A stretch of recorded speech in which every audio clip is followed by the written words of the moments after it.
My name is Lucy Ndana, and I have been a member of City Center Church for 17 years. My name is Dylan Warnicki. I'm a sophomore in high school. I'm 15 years old. Our journey in the battle of cancer for Dylan began a year ago, May 27th of 2022.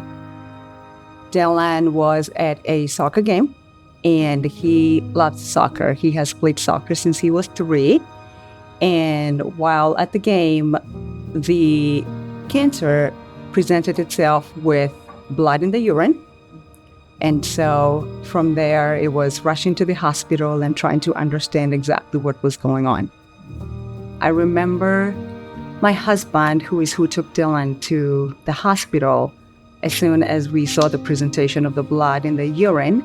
I remember him taking Dylan to the hospital and coming back home and being completely mute, not saying any single word, and me truly trying to get it out of him. What did the doctor say? What did the doctor say? And all he knew to do really was to get on his knees by the bed and just went completely silent. And so he said to me that all I heard was the word cancer, and I did not hear anything else. They said after that. I was like, at first when they told me that whatever's in your body is cancerous, I was almost speechless. I didn't talk for a hot minute. I was just standing there. Doctor was just explaining stuff to my parents and stuff. And I just didn't talk. I couldn't believe it. I didn't really know what it was. I didn't really understand it that much. But when I heard those words, I was speechless. And I remember falling flat face on the floor in my room and just beginning to cry out to God. And just really afraid at first, really afraid, really confused, and just not knowing what we were going to hear. The doctor called right after that, and her last words to me were, "I need you to prepare for the worst." And I remember saying back to her, we're people of faith, and we're going to pray because it's all we can do. We're going to pray. And then when the doctors left, I just started crying. I just broke down in tears. I was like, what am I going to do? I just wanted answers, The doctors did not give us any hope. After the scans, they found that it had spread to almost every organ in his body.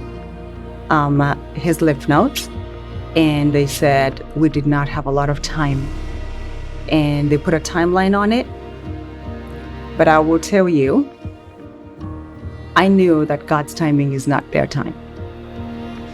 And I've told a lot of my friends this, that I remember just being overcome with fear and yet a lot of peace at the same time. I reacted with, oh my gosh, this is so bad. But in my heart, I felt a lot of peace, which now I know it was the peace of God. At the time, it just felt so much confusion going on, not truly understanding what was going on. But I knew there was a peace in me that almost assured me that everything was going to be okay. Not to say that I was not afraid, not to say that my faith was not challenged.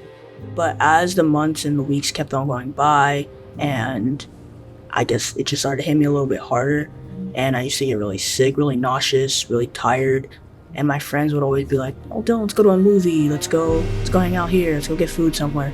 And I'm like, "Not today, guys, just not feeling well." So I missed a lot of stuff with my friends, missed a lot of soccer, missed a lot of basketball.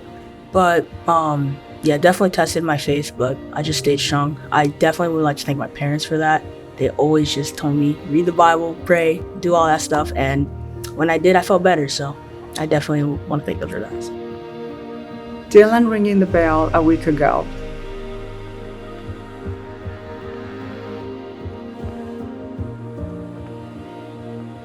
Was a testament of God's goodness.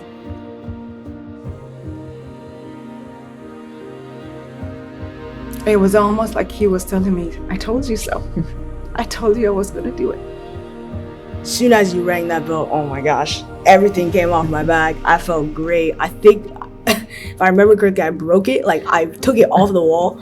So I was just so happy. It was amazing. I'll never in my life forget that.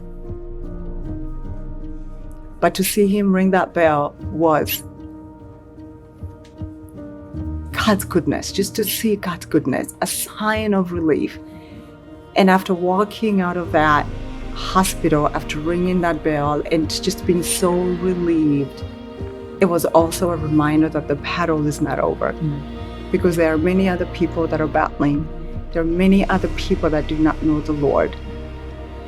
For those that are going through hard times, battles, sickness, broken relationships, hurting in so many different ways, God is good. Know that God is good. Know that His promises are true. Know that He will do what He promised He will do. But you have to believe, because it is impossible to please God without faith. We cannot be shaken in our faith. Never, ever give up. Don't let your faith plummet. Keep it up. Stay strong, always. God has a plan. He always has a plan. Like my mom said, He knew your story before He created you. So just keep going. If it looks rough now, your treasures are going to be so much better in the long run. So yeah, that's probably what I would say. And so knowing that He will never leave, He will never forsake us, He will never forsake you, and promising yourself never to leave Him and never to forsake Him is what I would tell anyone that is going through this, that His goodness and His mercy will always follow us, always, and He's always with us.